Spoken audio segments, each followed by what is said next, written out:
know that my favorite attribute about God is his mystery. But can I just say that I am in love with his timing too? We are smack in the middle of a series called The You Effect, and as you hopefully are aware by now, it's all about this little big thing called influence. How incredible is it that God prepared us to talk about this very thing when little did we know this very thing is so badly needed in our country right now?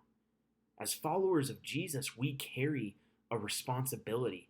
People are watching the way that we respond to crisis. People are observing the many, many positions held by the church. People are making assumptions about who Jesus is based on the way that we carry ourselves. Our words, our actions, our behaviors, and our choices carry weight. Because if you're a Christian, then you represent Jesus Christ. We represent Jesus in absolutely everything we do and say. I mean, what do you think about that level of influence?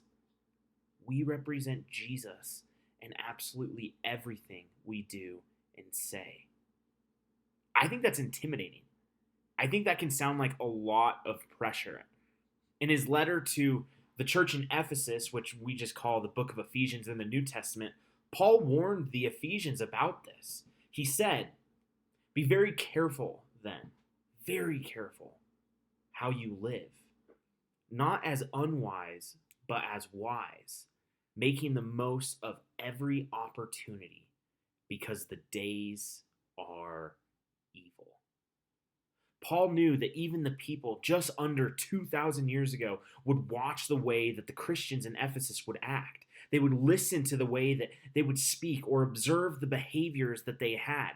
They were representing Jesus just like we are. You see, when you are a Christian, not only is your influence noticeable, but it's extremely valuable. So valuable, in fact, that we can't let it be damaged or destroyed by living carelessly. And by carelessly, I mean, don't just say things. Think about what you're going to say before you say it and ask yourself, am I representing Jesus with these words? By carelessly, I mean, don't just do things.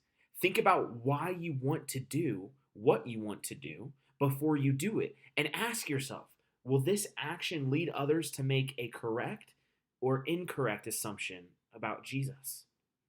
And the same thing goes for our behaviors and our choices.